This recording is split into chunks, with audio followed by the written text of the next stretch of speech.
Ang programang ito ay may mga temang hindi angkop para sa mga trolls, haters at bashers. Patnubay ng may utak, kailangan. Pag umaga, hatid ko yung mga anak ko sa school, nakakotse ako, you will see kids, lots of kids going to school, riding their bikes by themselves. Sila lang. Hindi nakaka-first world ang nakakotse yung mga tao. Sa Pilipinas, ano ang busina? Busina is a weapon. Sa Pilipinas, kapag traffic, lalabas din yung police, di ba? Hindi para paluwagin ang trapiko, kundi para manghuli. Dito sa amin, yung bike lane, singlapad ng lane para sa mga kotse. Ang tanong, anong pagkakaiba ng subdivision ninyo sa Bilibid Prison sa Muntinlupa? Bibisikleta ako sa neighborhood, ang kasama ko sa kalye, hindi lang yung mga taong nagja-jogging, kundi pati yung mga usa na naglalakad at tumatakbo.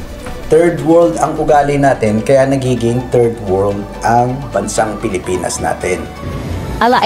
Nandito na naman tayo sa food review ni Attorney. Kapag spring mga buwan ng Marso at Abril ay crawfish season dito sa bandang ibaba ng Amerika na tinatawag na South tulad ng Texas at Louisiana.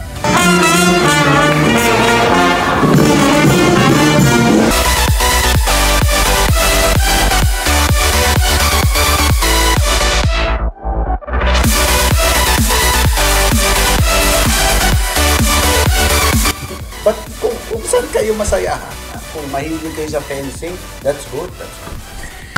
Nagpe-fencing kami ng panganay ko. I'll check my right belt.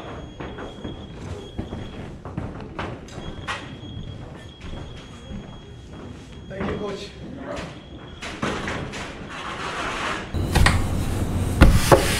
We shouldn't judge. Katuwaan lang tayo. Kasi ako halimbawa, ayoko ng fencing. Gusto ko yung may sinushoot sa butas. Basketball, yan ang gusto ko. No? And ayoko i-judge nyo rin ako na bakit gusto mo na pumapasok sa butas. Yung bola.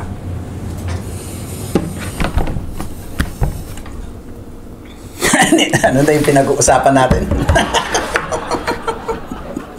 Fencing? Nalimutan ko na. Yung Tesla. Ang daming naka-Cybertruck dito sa amin. Is that progress?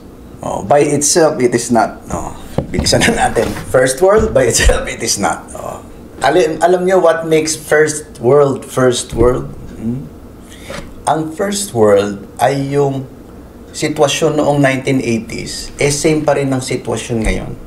Yung safety noong 1980s, ganun pa rin ngayong 2025. Yung mga napapanood mo sa lumang pelikula tulad ng E.T., yung extraterrestrial, o yung mga bagong TV shows, pero ang setting ay 1980s, katulad nung Stranger Things, di ba? Yung mga bata doon, middle schooler ba sila or elementary? Kung saan makikita mo yung mga bata doon sa pelikula or sa show, nasa elementary pa lang sila, babata pa, nagbibisikleta lang sila, di ba? Papasok sa school. Walang kasamang matatanda. Hinahayaan sila ng nanay at tatay nila. First world, ganun pa rin kayo ngayon sa totoong buhay. No? Kahit tatlo, apat na dekada na ang nakakaraan. No? It is 2025 and here, kung saan ako nakatira, pag umaga, hatid ko yung mga anak ko sa school, nakakotse ako, you will see kids, lots of kids going to school, riding their bikes by themselves. Sila lang. Iiwan nila yung bahay, mag-goodbye sila sa parents nila, no? Nagbe-breakfast pa. Bye, mommy. At alam ng mga parents know, no, it is safe and their kids will make it to their school safely. Aanuhin mo ang mga naglipa na Cybertrucks kung ang dami namang nasasagasaan, di ba? Yung mga tawag dyan sa inyo, sa Philippines, kamote driver, madaming nadidisgrasya kasi sira ulo at kamote. Yung mga motorista. That is not first world, no? Hindi nakaka-first world ang nakakotse yung mga tao. Kahit pa naka-Tesla lahat ng tao sa Pilipinas, no? Kung paano mo gamitin ang kotse, that determines progress. That is the difference between first world and third world. Tayo, again, truth hurts, no? But I have to say it. Meron tayong culture of violence, Lakas maka third world yan. Sa kalye, di ba? Meron tayong culture of disobedience. Tapos meron tayong kultura ng lamangan. Third world talaga tayo sa kalye. I have a Honda Pilot. Luma na, 2006. Kasing tanda ng panganay ko. Binili ko nung pinanganak siya. Luma na lahat ng parte. Overuse. More than 100,000 miles na yung yung mileage. Makina, luma na. Manibela, luma na. Pintura, luma na. Yung radyo, CD players pa. Except one part. Merong one part na slightly used, no? Like new. Parang bago. Yung part na yun ng kotse. Ano yun? Yung busina. Slightly used eh. We don't use busina here masyado. Sa Pilipinas, ano ang busina? Busina is a weapon, di ba? Beep, beep, beep, beep, beep, beep, beep, beep. Beep. Beep, beep, beep, beep, beep, beep, beep, beep, beep, beep.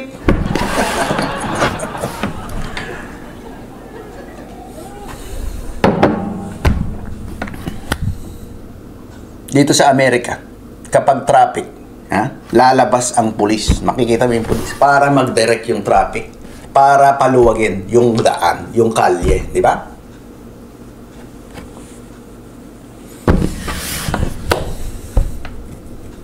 Sa Pilipinas, kapag traffic, lalabas din yung pulis, di ba? Hindi para paluwagin ang traffic, kundi para manghuli. Tabi, ikaw, tabi. Tabi kayo, harangin pa tabi. Tabi. Papatabihin, di ba? Yung sa kalye, yung mga sasakyan. Di lalong nag-traffic. Kasi hihinto sila. Dami nila eh. At imbes na mag-direct ng traffic yung police, busy siya ngayon kausapin yung mga hinuli niya. Sino yung nagmamanage ng traffic? Wala na. Kasi yung police nandito eh. 5,000 to. May seminar ka pa. Siguro mga 3 araw bago mo makuha yung lisensya mo ulit. Kiki-negotiate.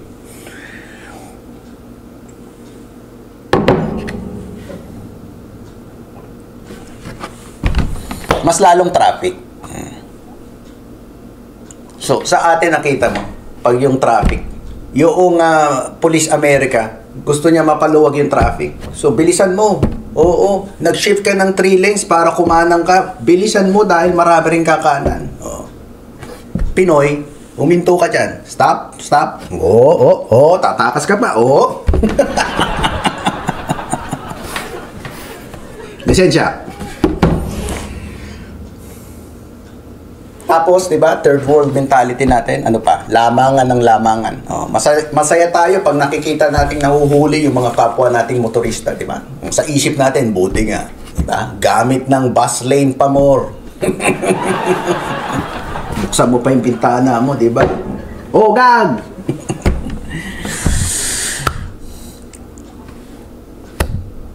Kasi sa Pilipinas, di ba, kapag may nagipit sa pag-switch ng lane, dahil, for example, kakanan siya, nasa third lane ka, yung kanan nasa rightmost lane, di ba? So, kailangan mong magigipit ka.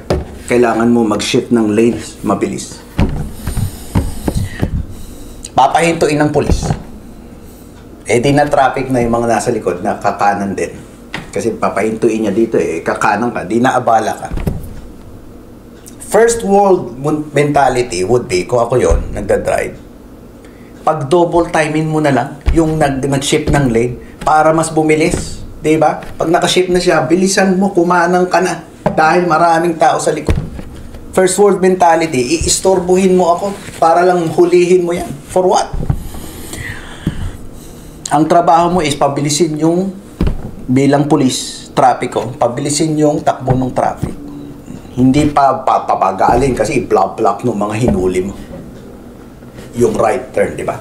Mai-istorbo mo pa ako samantalang ang trabaho mo nga ay pabilisin yung biyahe ko. When it is year 2025 and kids can still ride their bikes without their parents like it's 1983, that is progress. Pwede rin natin gayaan sa Pilipinas yan, di ba? Para lang masabing first world din tayo. Mga bata, pumasok kayo sa school ng nakabisikleta. Pero alam mong wala kang peace of mind na tuwing papasok yung mga anak mo sa school, magbabike, yung isang paa nila laging nakatungtong sa hukay. Walang maayos na bike lanes. Ang daming kamote drivers, hindi ba? Ang daming magnanakaw. Oh. Alam mong it is just a matter of time. Uuwi yung anak mo na wala yung bike at may black eye. Or worse, tatawag yung hospital na bundol. O wag naman sana punerarya yung tatawag sa'yo. Dito sa amin, yung bike lane, singlapad ng lane para sa mga kotse. Minsan sasamayan yung loob mo eh. Bakit isang lane lang yung kotse? Dapat dalawa. Ang laki-laki ng bike lane na pinagawa ninyo. That is progress. That is first world. O, isa pa. Naglalakihan ang mga bahay sa inyong neighborhood. Marami na yan sa Pilipinas, di ba? Sa mga subdivision. No? Is that a sign of progress? Mayaman ng tao, mayaman ng bansa. Is that first world living? By itself, no. Kung kailangan nyo paligiran yung village nyo na nagtataasan na pader, yung mga bintana at pinto at gate ninyo sa bahay, no? Gawa sa bakal na parang mga rehas para walang makapasok. At kailangan nyo kumuha ng madaming gwardya para magbantay sa inyo 24/7. Ang tanong, anong pagkakaiba ng subdivision ninyo sa Bilibid Prison sa Muntinlupa? Parehong may matataas na pader, parehong may mga rehas, parehong maraming nagbabantay. Alam nyo ano ang tunay na progress? No? Hindi yung malaking bahay. No? Yung nagbibisikleta ka sa neighborhood. Ako, ito, I'll show you the video. No? Bibisikleta ako sa neighborhood. Ang kasama ko sa kalye, hindi lang yung mga taong nagja-jogging, kundi pati yung mga usa na naglalakad at tumatakbo. No? Hindi namin pinapatay. Hindi namin inuulam. No? Hinahayaan lang sila. No? Sa Pilipinas, yung aso, pinapana, di ba? Kita ko sa news, pinana yung aso. Binubuhusan ng mainit na tubig. Aso na yun, ha? Ito, usa. We just let them roam around.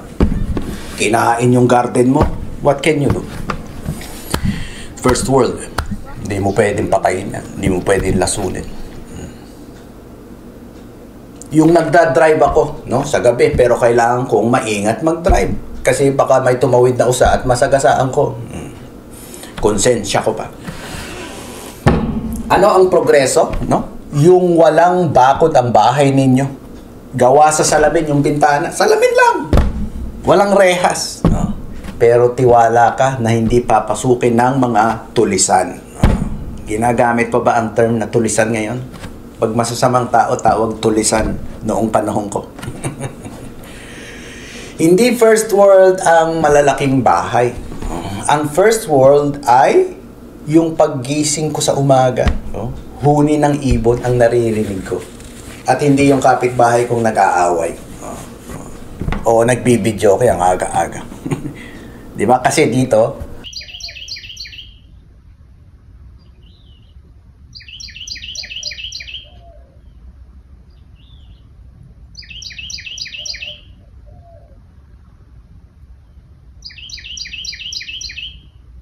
first world, bawal magputol ng puno sa paligid, no? Dahil tumitira dyan yung ibon. Believe it or not, sa backyard namin, meron kaming kwago. Yeah. Woo! Woo! Paggabi. It's nice. Yung creek na malapit sa amin, yung park, ha? Daming pumupunta doon, naglalakad. Nature tripping. Ang daming mga turtles. Pagong, lumalangoy. Hindi binabato hindi pinapatay. Hindi pinaglalaroan. Nag-trick or treat sa neighborhood yung mga anak ko, kasabay nila mag-trick or treat, yung mga usa. That's progress. That is first world. Wala sa laki ng mga bahay. Dahil yung buong kapaligiran mo, ang bahay mo. That you share with other living things like trees and animals. When a country keeps its soul, yung kaluluwa nito, even when they have conquered the world, that is progress. Wrap up na natin. So you see, if we want the Philippines to become a first world country, we need to redefine our understanding of what progress is. Wala sa yamang material kundi nasa kultura at pamamaraan ng pamumuhay. Nakasalalay ang pag-unlad o pagbagsak ng isang bansa. Sintomas ang third world na ekonomiya. Ang sakit talaga ay ang third world na ugali at kultura. Nagising ba kayo? Nasaktan ba kayo? Medyo na-offend. Oh. Truth hurts. Kaya kung may natutunan, kung nagising at napaisip natin kayo, naiintindihan nyo, ano ang kailangan natin, mga Pilipino, para umasenso, no? Ay, tama si attorney. Ang first step pala talaga, dapat right views, no? Tamang pananaw, right perspective. No? Hindi third world ang Pilipinas, kaya nagiging third world ang ugali natin. Kundi, third world ang ugali natin, kaya nagiging third world ang bansang Pilipinas natin. Oh, gets nyo? Kasi kung third world ang Pilipinas, ay sabihin natin meron pang fourth and fifth world category. Sabihin natin nasa fifth tayo. Pero first world naman ang ugali at kultura natin. It is just a matter of time, di ba? Before Philippines becomes a first world country. At kahit pa ibigay sa atin first world country, di ba? Kung third world mentality naman tayo, third world culture, it's just a matter of time before, no, umatras tayo at maging third world country. Okay? So, like, subscribe, follow. Be a blessing to others. Share the good news. Para sa susunod na pagtawag ko, kayo ang unang makakarinig ng Tara Kape.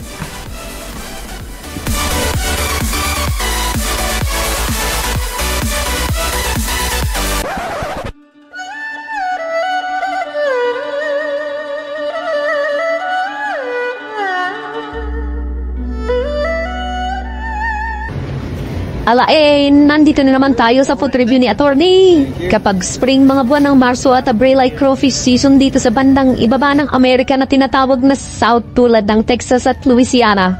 Kaya naman nabili si Attorney tuwing crawfish season ng madami. 15 pounds ang isang sako at kung kayo ay sanay sa kilo, ang 15 pounds ay kulang-kulang 7 kilo. Ay keda! Ibig sabihin baga ng keda ay keda dami-dami at sila ay mga buhay. Na in love si Attorney sa Cajun cuisine tulad ng crawfish, gumbo, etouffee, benyay, benyay basa dyan kabayan at hindi bagnet. At kung ano-ano pang pagkain Louisiana. Noong napunta sila sa New Orleans, ay talaga namang kesa. Doon, ibig sabihin baga ng kesa ay kesaya-saya. Kung saan-saan lang natugtog at nasayaw mga tao.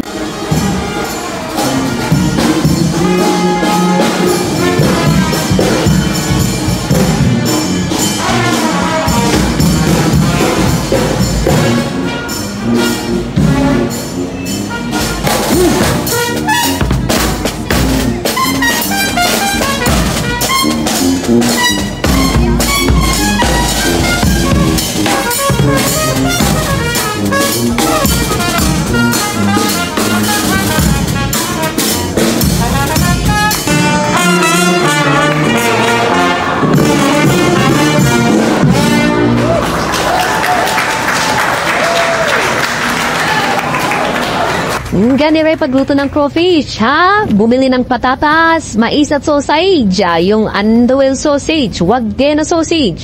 Dahil yan ang sausage ng mga Cajun sa Louisiana para namang authentic. Bumili ka ng crawfish boil seasoning din. Ihanda ang kela na kasirola. Ibig sabihin ba ka ng kela ay laki-laki?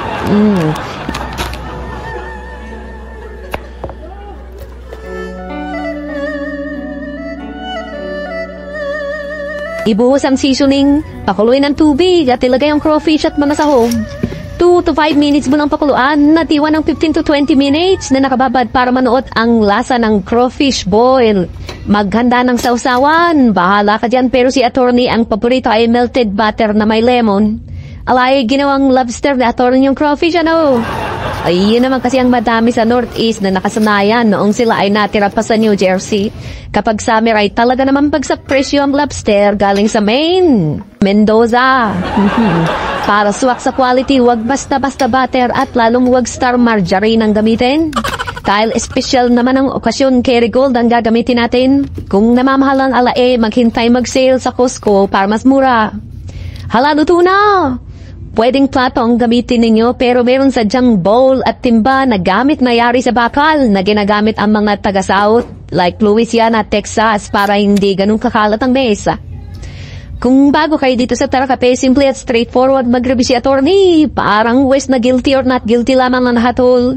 Kapag sinabi ni attorney na, ay, ibig sabihin ay masarap at subukan ninyo. At kapag naman sinabi ni attorney na, huha, alay, ibig sabihin ay hindi masarap at huwag na kayo magsayang ng pera at panahon. Ayan na nga, tinetesting na ni attorney ang crawfish.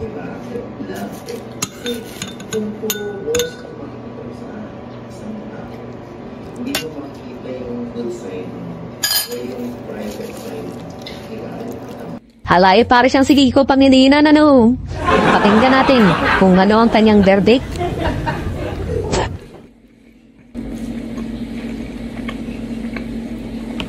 Yeah.